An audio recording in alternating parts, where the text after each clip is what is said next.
and we'll just kick off.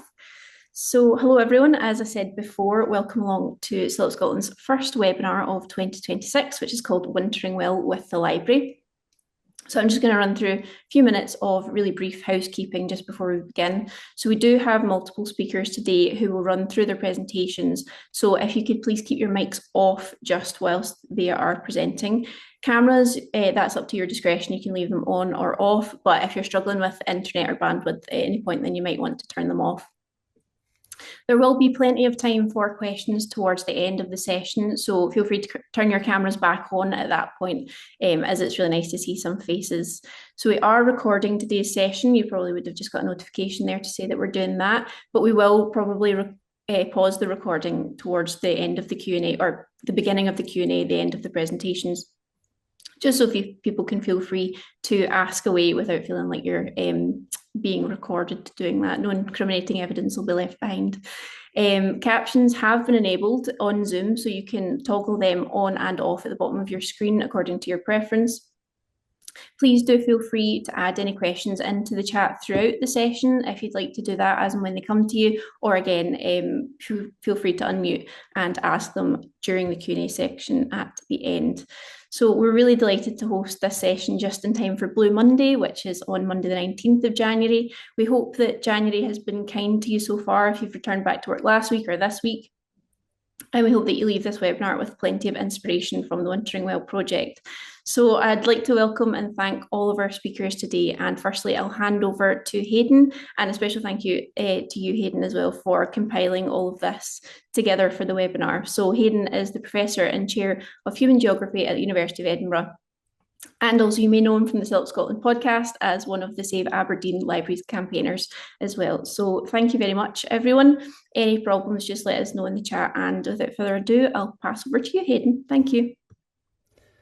Thanks, Leah, and thanks everyone at SILIPS for hosting the event today. It's really terrific to be able to give you this presentation and to hook up with lots of good folks in Scotland's library sector. So I'm talking to you today as a member of a research team, and you're going to be hearing from my colleague and collaborator Hester later on, and then representatives of some of our partner libraries that have been a part of our activities over the course of the last few months. In terms of moving on from slides, there we go. This is the structure for the presentation we're going to give today. So first of all, I'm going to give you a bit of context, which will be about the research project that really kick-started our Wintering Well activities. So I'm going to tell you about living with seasonal affective disorder, which is, if you like, our parent research project.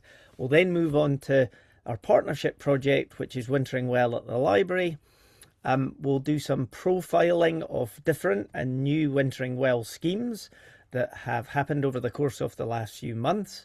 We'll then turn to Brenda and Tara and Vikki to give us different library viewpoints where we focus on project management, different lessons that have been learned, and then ongoing project benefits.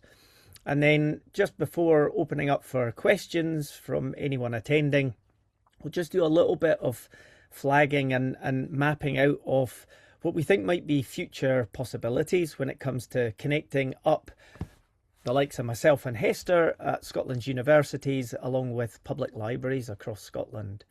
So that's the overall structure for the presentation. And so let me just spend a few minutes then telling you about our parent research project, which is called Living with Seasonal Affective Disorder, or SAD. This is a project that we undertook over the course of 2.5 years, when we were really interested to spend time examining and understanding people's different lived experiences of seasonal affective disorder. The team that we had was an interdisciplinary team, so people coming from different subject areas and different academic backgrounds. So myself and Hester, we're human geographers. We're also joined on our team by Professor Chris Williams, who's a psychiatrist and specifically has an expertise in cognitive behavioural therapy interventions, or CBT. as they're sometimes known as by the acronym. And then we also had as a member of our team a project artist and poet. That's Alec Finlay, who is Edinburgh based, and Alec's someone who himself has personal experience and history of living with chronic illness. When it came to seasonal affective disorder, we were interested as a project in using different approaches to gather information about how it is that people experience that condition.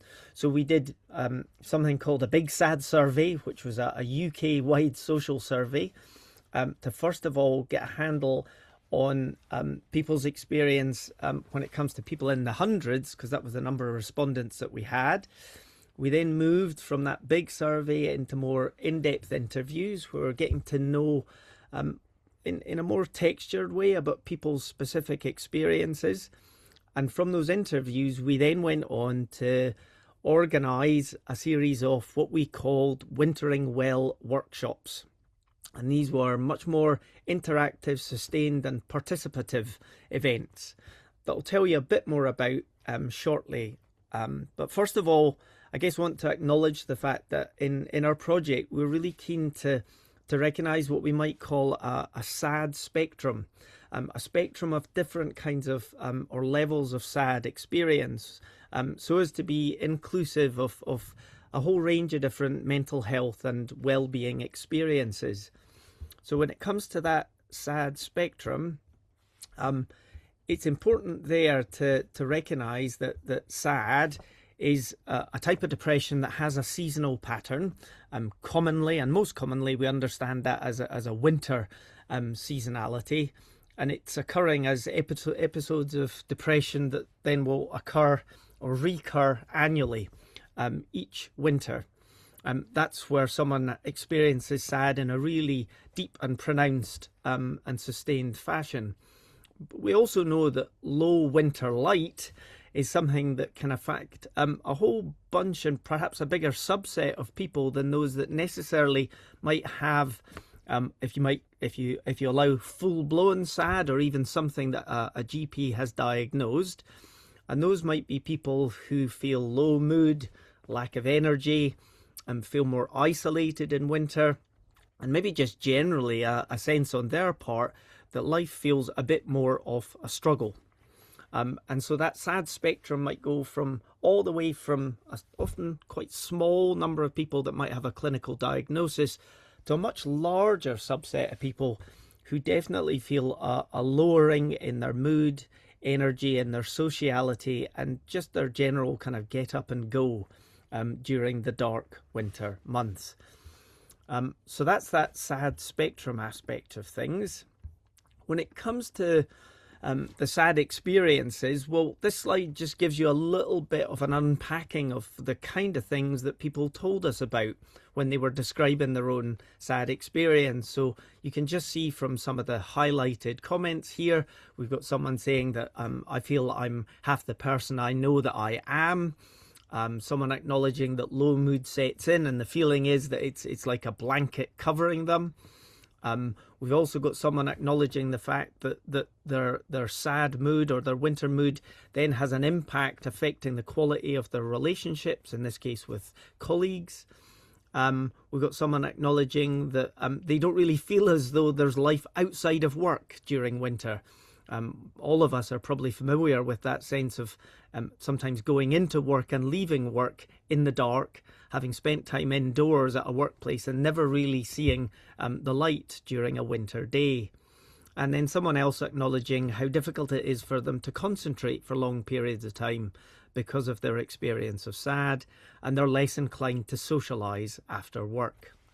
So there's a whole range and different kind of spectrum of experiences represented there. I mentioned to you the fact that we undertook these Wintering Well workshops, and they were a really important part of the project work that we did in Living with SAD, because the emphasis here was on us learning in the company of people that had volunteered to be part of the project. So we were learning by doing with people that had lived experience of SAD. We organised 6 different workshops over the course of a winter. Each of them had a particular theme, and those themes are captured on the orange boxes there on the slide you can see. So my patch of winter sky, my kind of winter place, my sense of self in winter, a winter room of my making, my kind of winter neighbourhood, and socialising my sad self. And each of those labels gives you a little hint and indication to, I guess, what were quite creative and participative events.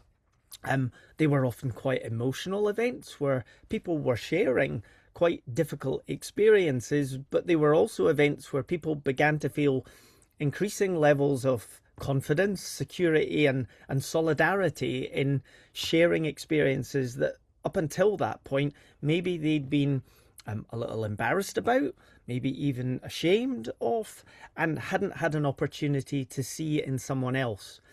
So the Wintering Well workshops were where Alec Finlay, our project artist poet, came in. I think you can just see him in the background there of the photograph on this slide. What's crucial about the programme of events is that they were the springboard for us to co-create a set of resources, hopefully to counteract the worst effects of seasonal affective disorder. And those resources are, well, there's three of them. There's the Light is a Right Guide to Wintering Well, which I'll talk a little bit, or Hester will talk a little bit about more in the coming slide. That was our creative guidebook, which sprang out of the workshops. There's our Living Life to the Full online self-help programme, which was designed with Living Life to the Full, who are a NHS accredited provider of different CBT interventions. And then there is our Wintering Together toolkit, which is a set of resources to support individuals or collectives who might be interested in organising their own programme of Wintering Well events that might echo or shadow the kind of workshops that we originally put on. So those are the project resources, and in many senses those have given the real momentum to the partnership work that we've undertaken with libraries. And it's at that point I'm going to hand over to Hester, who's going to talk us through that project partnership dimension of things. So over to you, Hester, and you can just tell me when to click on to the next slide.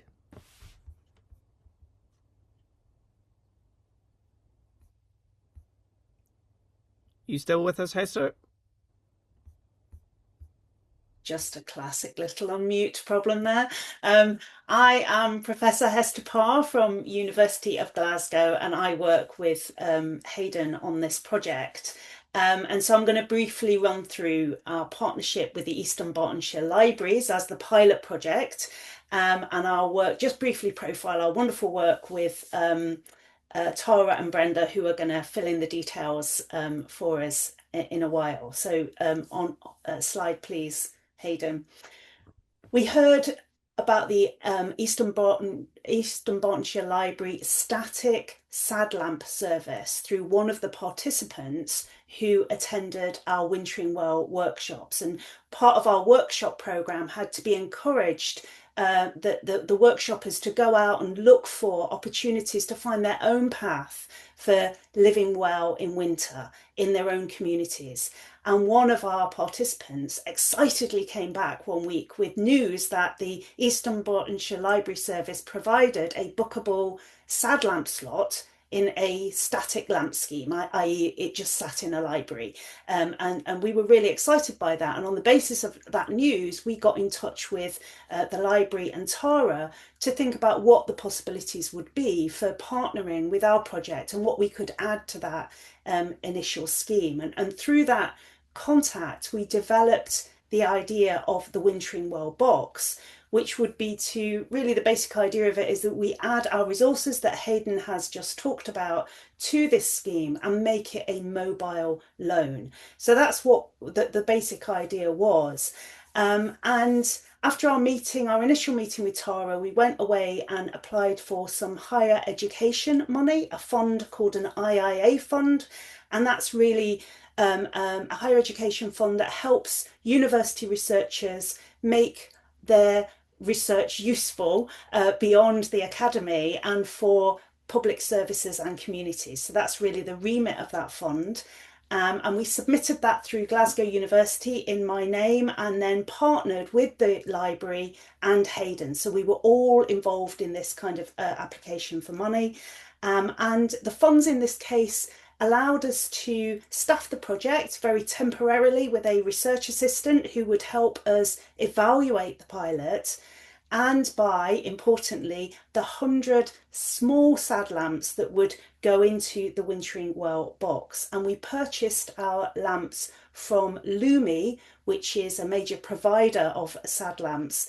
And we can talk about that in questions, but they gave us a discount on a bulk order, and that has subsequently been negotiated with other libraries as well. Slide please, Hayden. Now, the funding facilitated the design and distribution of these Wintering Well boxes, which is the core offer. And you can see here what they contain. We have the core research-led products from the research team. We have the book, and it's important that the book is in there because you're library services, and we want to promote the idea that there's a book to read inside here.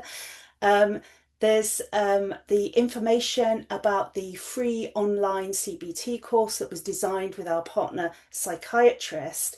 And there's other sorts of products there that kind of mobilize some of the messages in the books about looking at the sky and writing to the season, a letter to winter template, a little kind of small cardboard frame through which we encourage people to look at the sky. And those are little exercises that we have to kind of encourage a new relationship with winter for the library loan user. And obviously these boxes contain the mini sad lamp. Now the sad lamp tends to be the sparkly thing that attracts attention to the Wintering Well schemes and the boxes.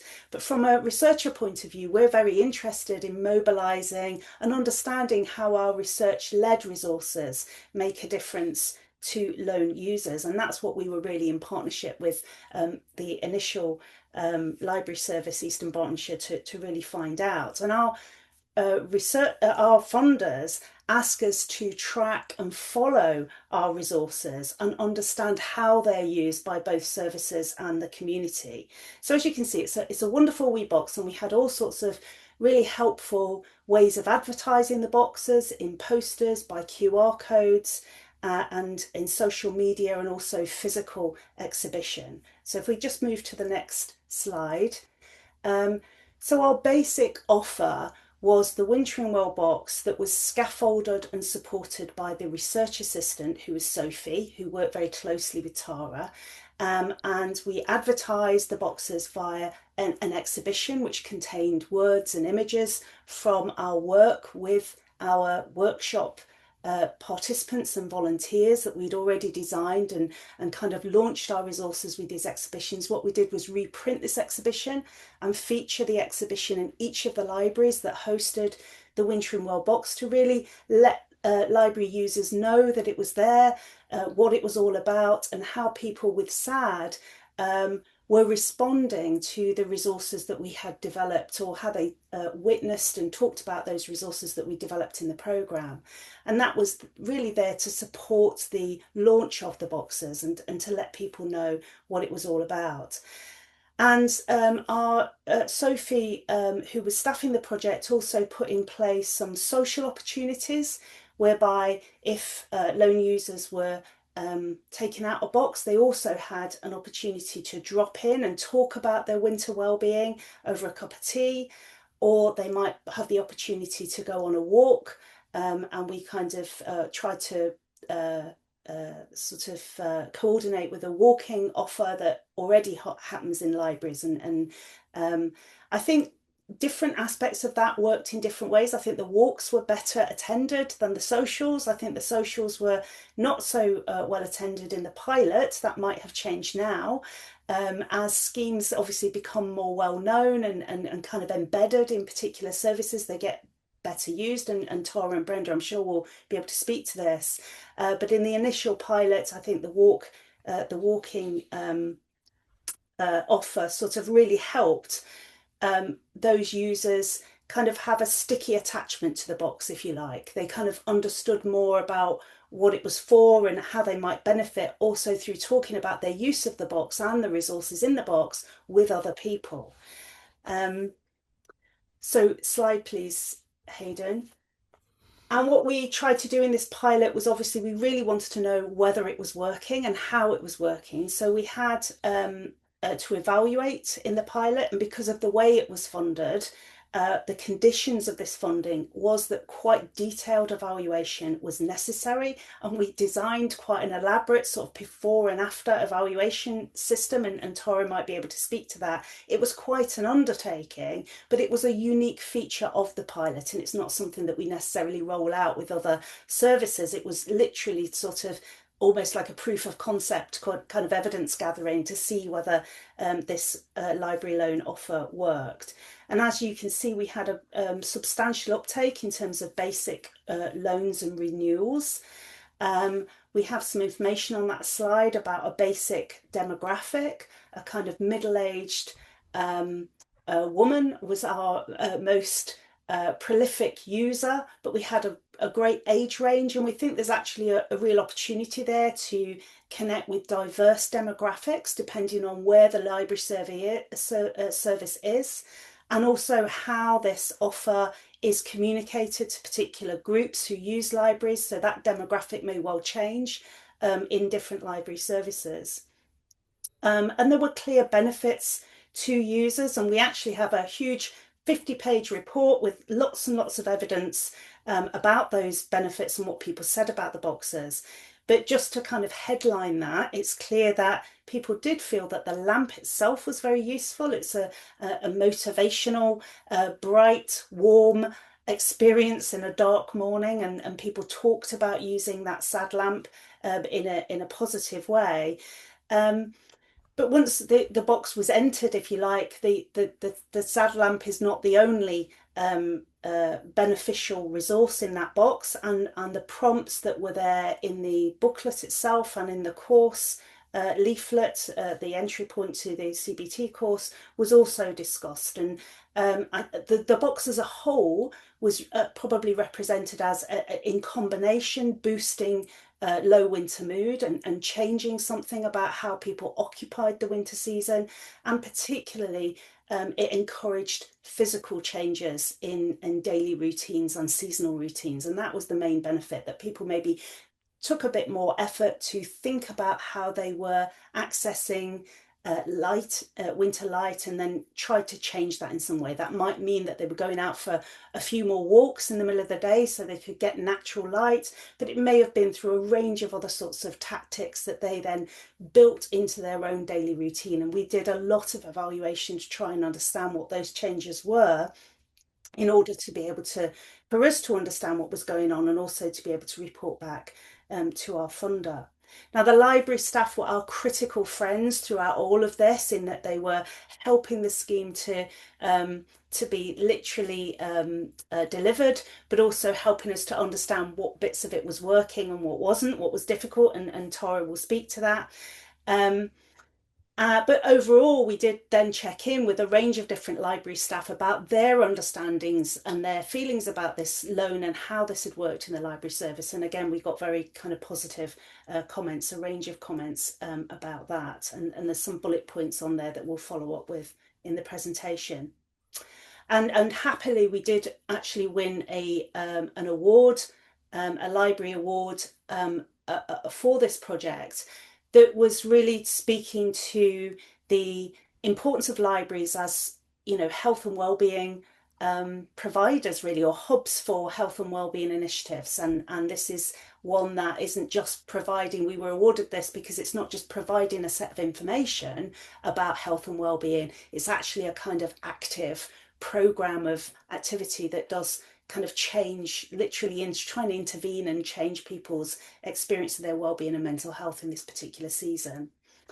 So if I just move on to the last slide there, Happily, we've had quite a lot of media coverage for this scheme in East Dunbartonshire, and obviously it's got a lot of attention, and that's helped other libraries to get in touch with us and make connections both through our library partners and as a result of the media attention.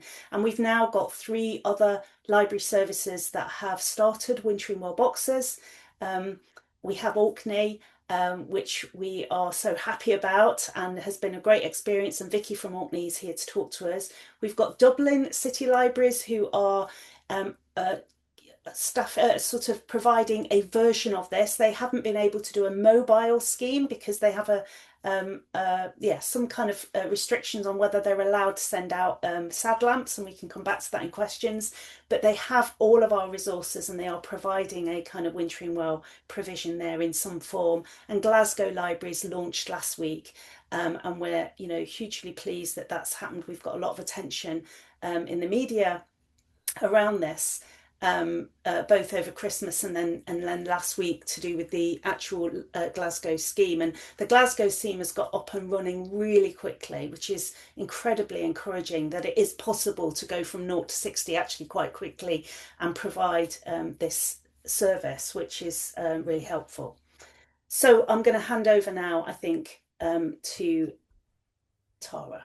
Yes, and I'll just step in at this point to say, Tara, before you begin, that Tara's going to be talking to us, I suppose twin-headed here, Tara, so that Tara formerly worked for East Dunbartonshire Libraries, now works for Slick, but in this case, Tara's going to be talking to us live, where you're going to be going back in time, Tara, and telling us about your original partner work with us when the scheme was introduced by East Dunbartonshire. So thanks, and over to you. Thanks, Hayden. Yeah, I'm Tara Hepburn, and I'm going to speak a bit about how we came to partner on this. So going back in time to the static lamps and kind of our journey with this area, I guess, of work in libraries, and before we partnered, and then what it was like to be part of the pilot project. Some of the things to do with the pilot project, as Hester said, are very specific to being a pilot project, so they wouldn't necessarily apply if you were going to bring it in your libraries, but there are obviously practical limitations, and it depends on the size of your service and things like that. So I can only speak about East Dunbartonshire, which is quite a small service, but I'll just say kind of what it was like for us to set up this pretty big thing. So we, as the guys already mentioned, had a static lamp system. So shout out to East Dunbartonshire Voluntary Action, who gave us funding for that. So we got I think it was 5 static sad lamps in different libraries, and people could book 30-minute slot with them where they could just sit beside them. And it was very much the flair and kind of creativity of different libraries and librarians and staff in the branches themselves who made the different spaces. So they would do kind of cozy corners for the lamps, where they might have things like mindful coloring or different sort of activities that someone could do while they're sitting beside a lamp. Or of course, they could just look at their phone or read or do whatever they wanted to do while they sat there. We got that idea from looking at other library initiatives worldwide. So it was specifically Canadian libraries in Halifax who had this kind of thing. I spoke with them, and they also had transitioned to doing loanable lamps that people could take home with them. So it was always kind of the vision to try and get it to this place where people could take their lamps home, because the static lamps had kind of issues with them, which were they were bright and they were in the libraries. So depending on the actual space in the library, some people found this to be disruptive, if they found the light to be too bright. And so it couldn't be modified to the person either, because somebody might work at different hours and they would want to use the lamp at a different time. And so being stuck to the library opening hours was a bit of a problem with that. So when I met with the researchers, it was cool to have an opportunity to try and get some money and do the actual loan scheme that we always had in mind. I'm going to speak a little bit about the practical considerations with doing the loan scheme from our point of view, but obviously, like it's just been mentioned with Glasgow, they were able to get it up and running very quickly because of the scale and the size of their service, and also because of the money that they have and things like that. So everybody's service is different. Like we could never have bought the lamps to do the loans ourselves. That wasn't something that was possible within East Dunbartonshire Libraries budget, so it was a bit different. And I had to manually catalog the lamps myself. So we just did that as though it was like an audio book or something like that. So having a pop-up on the library management system that would tell people to check all the elements of it and make sure that it's been returned the way that you would with like an audiobook and CDs and things like this. So they actually are quite small. They don't take up too much space. So some of the questions and concerns that we had from library staff were, you know, like, where are we going to store these things? Because they'd seen the static lamps, which were in branches, were much bigger, and these are much more portable. So they do take up the space of, say, like old CD audiobooks, that kind of thing. The good thing about being linked with the researchers on this as well was, I guess, like something that comes up a lot in libraries, especially with new health hub activities and things like that, which is a bit of friction sometimes around people worrying that the library is becoming this place that too much expectation is being placed on the library staff to sort of provide, you know, support that goes beyond their job description. So maybe somebody's coming in and saying, I'm suffering from this, help me, that kind of thing. And because we had so much information and details and stuff in the Wintering Well box, we were able to sort of kind of outsource that. We had the researchers providing loads of information. So it wasn't necessarily that there was this big blank space that the staff were panicking and feeling that they had to fill in for people or become experts on this subject. You know, a lot of the expertise was part of the system. So that was a good thing that kind of freed up the library staff to be a little bit less stressed about that side of thing. Yeah, and then the difficulties, I suppose, on the pilot scheme were specific to it being a pilot scheme, very much to do with the evaluation side of things. Speaking from a library point of view, working in public libraries, we're not always the best at capturing the work that we do, and that's because of capacity and things like that. And this really was a very different level of capturing the work that we're doing that was required. So we're like, even when it's normal stuff that happens in libraries where we're trying to get pictures and feedback from people, that can be challenging. And this was where we needed people to fill in like lengthy forms when they return things. And we realized sort of our more vibes-based approach is not conducive to this sort of really like big level of research feedback that was being looked for. So it was difficult in terms of also people return things, as you know, in libraries where they just drop something on the desk and just leave, you know, so you're not necessarily like, come back. Well, why? Because I've got a 2-page evaluation for you to do. It's not the most attractive thing for the person who's just running in and dropping something off. Also, we had people retaining the lamps, which is a great thing. They were renewing them and keeping them for the whole winter, but it was hard to then see that person again and get them to tell us what they liked so much about it. They were obviously enjoying it because they were keeping it.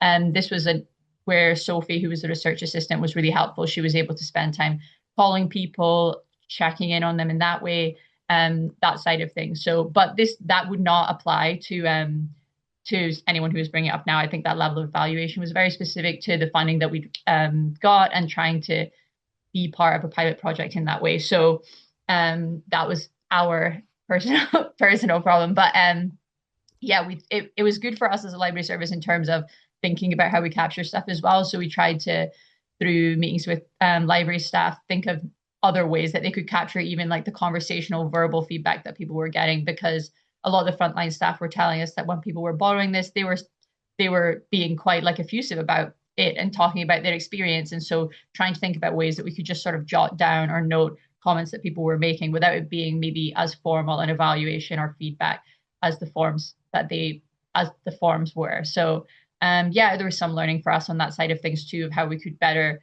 capture things. And it was useful, I think, for us as a service to just be brainstorming and thinking about winter and because it was very popular, like within a week, all the boxes were out, I will say. So this was a very popular thing. We felt that we had opportunity there to look at things that we could do in winter, which are often, especially like night evenings in winter, the libraries can be very dead. So it began a bigger conversation within the service of things that can be done to sort of retain these people and see that what people are going through in winter and interact with that sort of mindset and what we can do. So Brenda, who my former colleague, will speak a bit about what's happening now in Eastern Dunbartonshire Libraries when she has a chance to talk in a second. So she'll tell you how that side of things have gone on and what things have happened with this project since then. But I think, is it Brenda next or Vikki? Is Vikki speaking next? I don't know. I can't remember the slide. Vikki. And thank you very much indeed, Tara, for giving us all of those insights. That's really helpful indeed. So now I'm going to hand over to Vikki, who's talking on behalf of Sue as well, who can't join us because of a bit of ill health today. So Vikki, please do tell us about your experiences in Orkney. Hi everyone. So we were super keen to get involved in this project, especially after we had a chat with Hester and Hayden, because winters up here can be very long and very dark, and I think particularly when we get to like the shortest day, well, when winter solstice, we get just over 6 hours of daylight, and we couple that with the fact that we have a lot of people who live very remotely, and not only on mainland Orkney, but we've got also lots of people and customers that are on our outer isles, and it can be very isolating. And during the winter, when it's dark and you're not surrounded by people or activities, you know, it can be hard. And I think if you're suffering from SAD, it just amplifies that, and you can feel completely lost. And if you add winter weather into the mix and people that maybe can't then physically get to library branches here in Kirkwall or in Stromness, then, you know, it was something that we were really keen to explore. We then also had a chat with our local community link practitioners, who have been absolutely brilliant at helping us spread the word about the Wintering Well kits, and the benefits that they can see. So they've been popping some of the resources into our local GP surgeries, into the waiting rooms, and they've also been chatting directly to clients that they think will benefit from the lamps and the kits. So we've had some really good kind of partnership working with them, which is something that we're keen to keep going, now that we've kind of got that dialogue running. We were super lucky and very thankful that Hester managed to find us 7 lamps, which she very kindly sent up to us. And then we purchased 2 of our own, direct from Lumi, and I'm sure we did get a discount from Lumi, thanks to Hester pushing for that. And I originally thought, well, do you know, that gives us 9 lamps. I think we'll be good, you know. I was very wrong, which I'm very pleased to be proved wrong in that. And we very quickly realised that we were going to need some more lamps. So our lovely friends and Brenda in East Dunbartonshire very kindly sent us 10 of their lamps from their stock, which helped us meet some of the huge demand. We launched our scheme when the clocks changed, so kind of the end of October. And originally, like Tara had been saying about having stationed lamps, we thought we would provide 17 kits that were loanable and have 2 that were stationed. So we'd have 1 lamp in Kirkwall and 1 lamp in Stromness. But because the demand was so great, we actually took away the 2 static lamps in the branches and made those to be loanable kits as well. So we've got 19 loanable kits altogether. And when I checked this morning on the system, I can see that we've had 60 loans of the kits, and we've had a total of 54 reservations, which for us, who have got a population of 22,000 for the whole place, you know, it's quite phenomenal, and it's brilliant that people are kind of picking up on it and actually giving it a shot. Because people are having to wait a little bit longer for the kits when they're reserving them, one of our library assistants in Kirkwall actually created a little Wintering Well support leaflet to go with some of the resources that Hayden and Hester have been talking about for the project. And that little leaflet gives links to the project resources that I think are hosted on the Glasgow Uni site. So it gives them the booklet and encouraging them to try and go onto the online course and things like that. We also gave a link to the BBC Radio 4 programme that was on, as another way of them kind of helping and listening how they can then help, as well as she also put at the bottom of the leaflet just some more generic helpline numbers for if people are really struggling. And that was a way of us being able to try and help people while they waited on getting their Wintering Well kit. And I know that people have really appreciated that little leaflet. The media uptake for the project has been phenomenal. So we had a lot of local, national and international kind of interest in the project. And so I know that Sue has chatted to quite a few different journalists from everywhere. And our own local press and local radio had us on chatting about it, which again helped kind of spread the word. Because we were keen, not everybody follows the library service, so we kind of wanted it to be as wide-reaching in the community as possible. Obviously, our own social media really kind of picked up well with the project, and there was a lot of discussions generated about the benefits of wintering well kits and the sad lamps, and people chatting about how they could maybe get them in their own local libraries and things like that, which is brilliant to see. We will be kicking off our How Light Is It at 5 p.m. series this year, which we've done for the last few years, and it's always super popular online. And we all look forward to it coming. I live here and I still look at that picture and be like, oh, how light is it at 5 o'clock? I can look out my window and see how light it is at 5 o'clock. But we're going to use that kind of link to again further promote the fact that we're doing this wintering well kit, and encourage people to make use of them and look at the resources and things like that. So there's going to be another kind of hit on that over the next few weeks. And I think it's all been really positive, and it hasn't put too much pressure on library staff. I know that's one of the biggest issues just now, is that we're all struggling for resources and staff time, and we're doing so much. But we kind of pitched this to staff as being just another kind of part of our non-traditional lending collection. So we've got activity kits, we've been launching toolkits and kitchenware things. So we just kind of said, look, it's exactly the same as issuing something else. It's a kit, and it's just a case of checking when it comes back, making sure it's all good, and then it's ready to go out again. So the staff have all been really quite positive about it, which is excellent. I think the only thing that we've kind of struggled, and we're still trying to work around, how to get some feedback from people. We put a fairly simple feedback form into the kits, and I think we've had one or two people that have given us that back, but the majority didn't want to fill it in. So we've been trying to get staff to try and chat to people as they've been returning them, to see if we could even just get a couple of words out of them.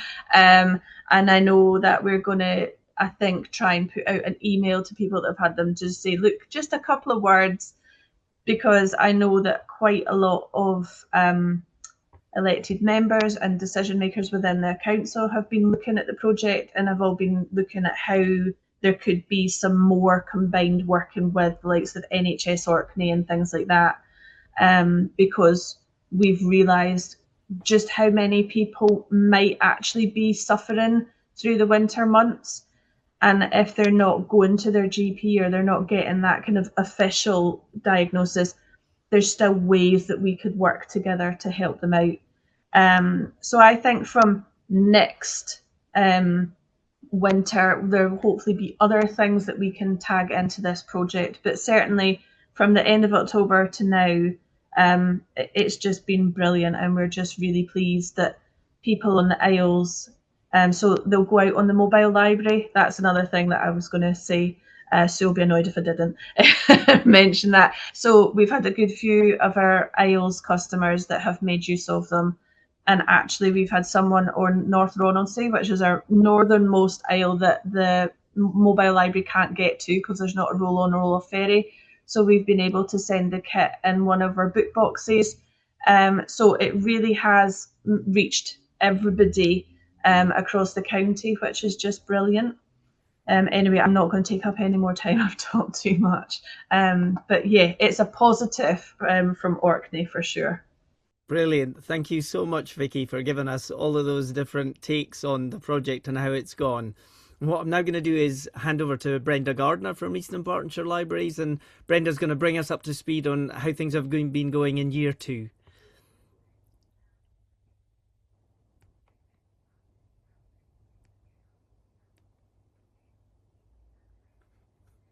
Yep, just had the same unmute problem Hester had there, so it just doesn't appear when you want it to appear. Anyway, just wait till year 2, Vikki.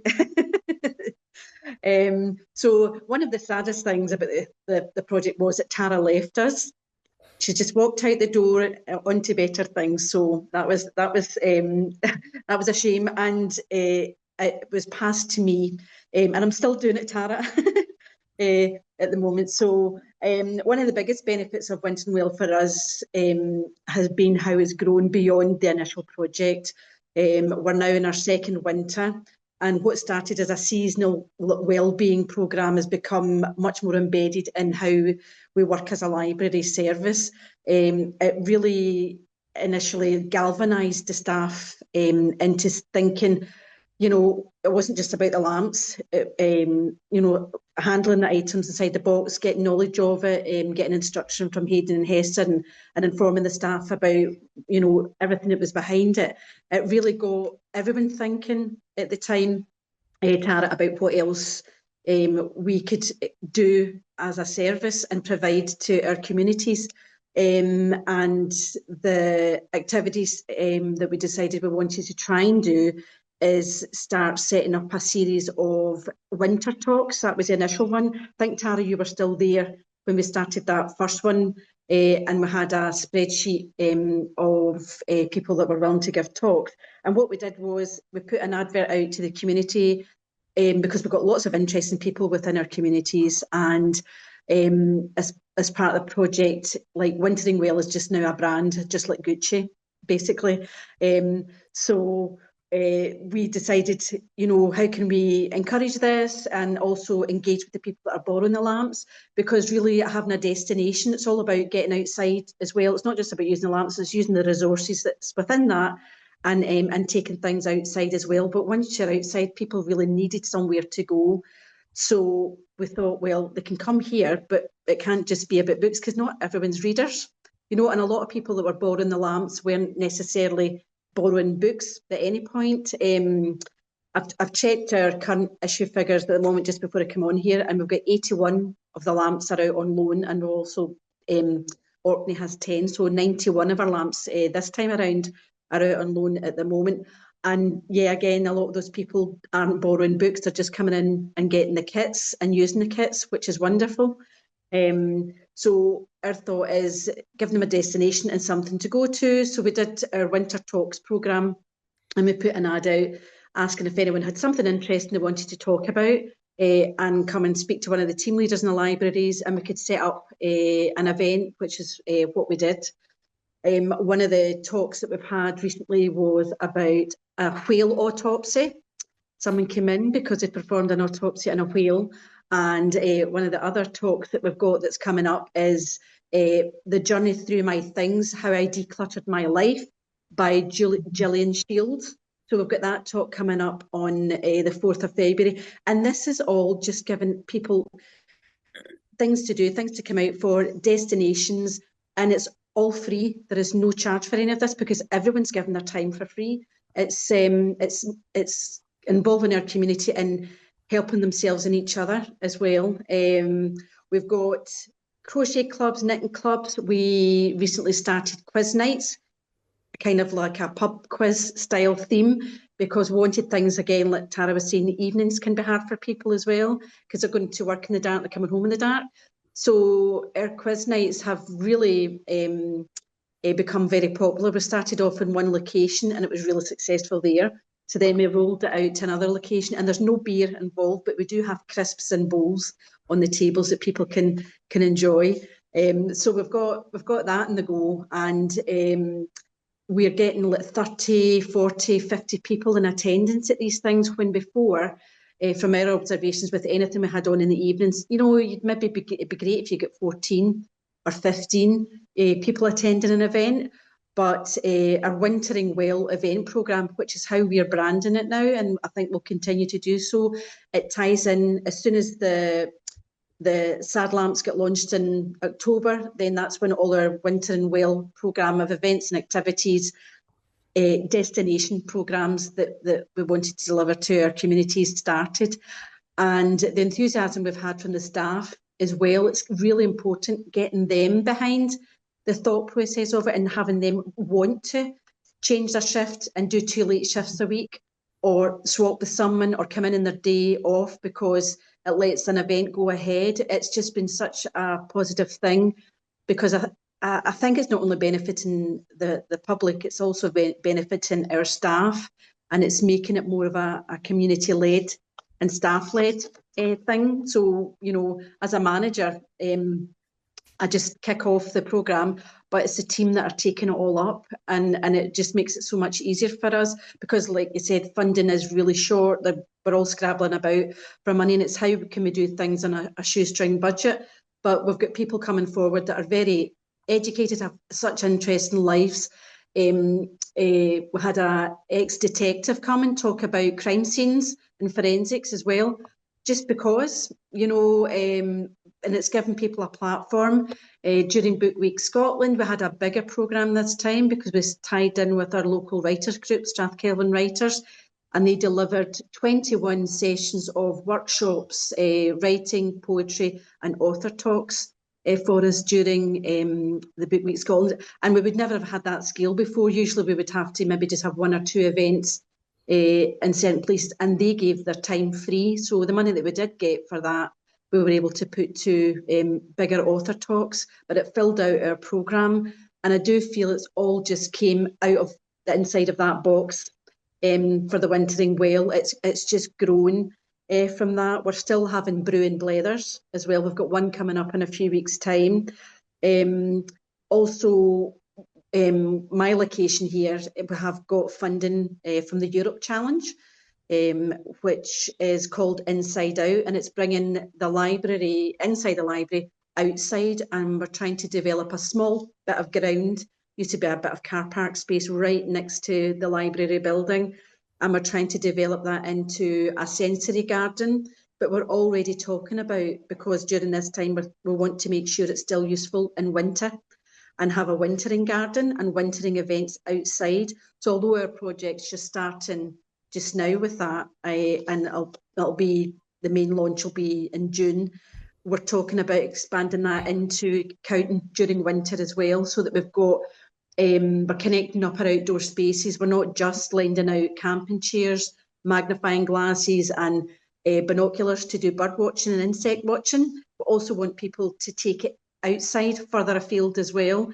And we've already had inquiries about some nature watchers and bird lovers about giving a talk, not just during the summer about birds, but during the winter, and what nature and our insects and plant life and birds, how that all interacts within our suburban spaces.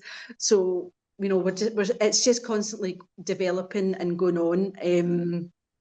What else? We've got an evening chess club. One of our libraries now has a community jigsaw scheme going, where it's a big table, a jigsaw's dumped on it, and then people that are coming into the library are just putting a couple of wee pieces here and there. And once it's completed, we'll put it out on social media. We have our own Canva accounts, which I think is really important, because we're able to do all our own marketing for our events. So we're not having to go through corporate comms or get permissions to do things. We can actually create our own posts, our own advertising within the branch, and get it done there and then, which was one of the, I think, did we have Canva, Tara? Was it had started just, I think we started getting accounts at that point, didn't we? So now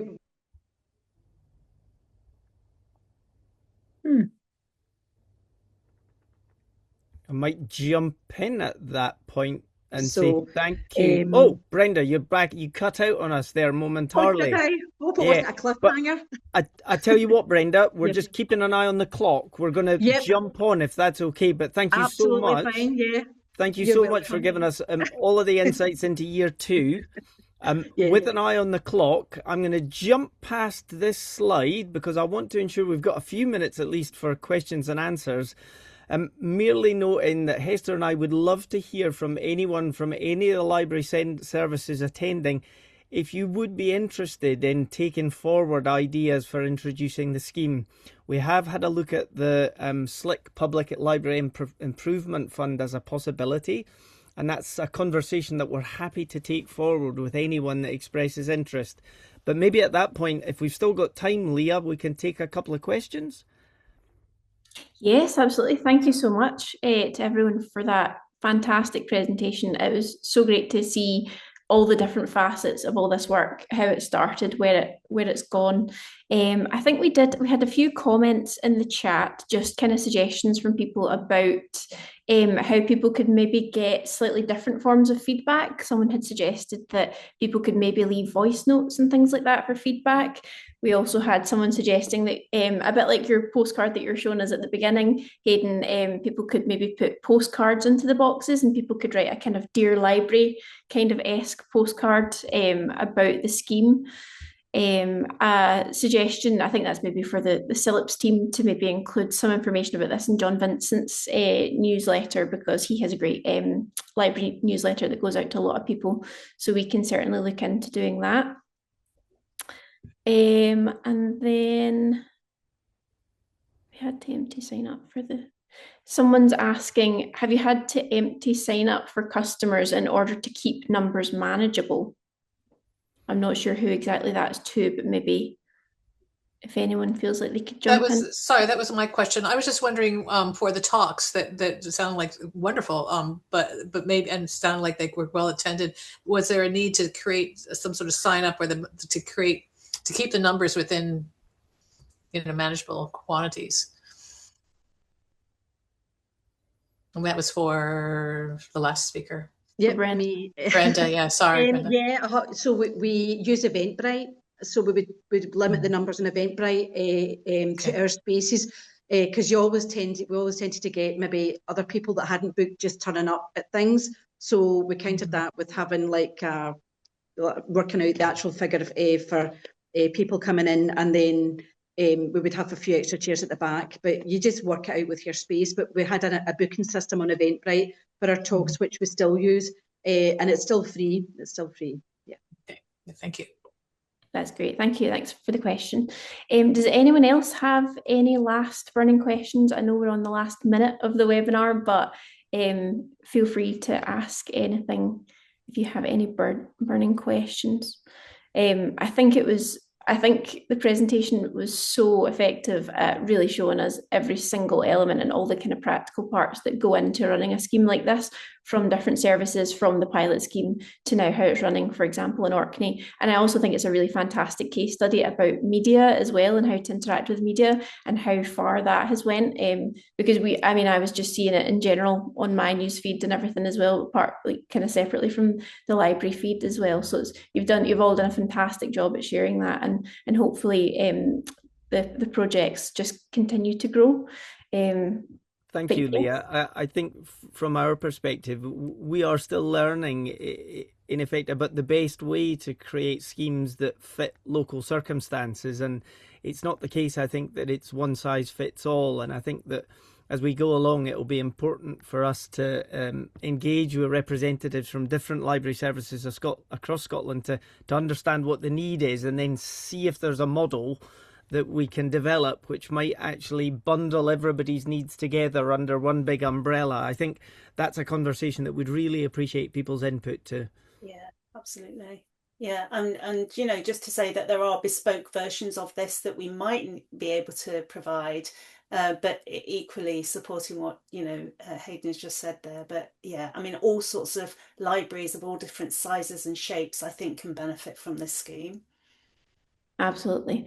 So what we can do is, when we send the recording off to everyone, if anyone would like to get in touch with Hester and Hayden or any of the other speakers, we can absolutely facilitate that and make sure that these conversations happen. And as you know, anything that we can share in the newsletter or on socials, just send it over to us as always. So thank you very much to Hester, Hayden, to Vikki, and to Tara and Brenda as well. Thank you all so much for this webinar.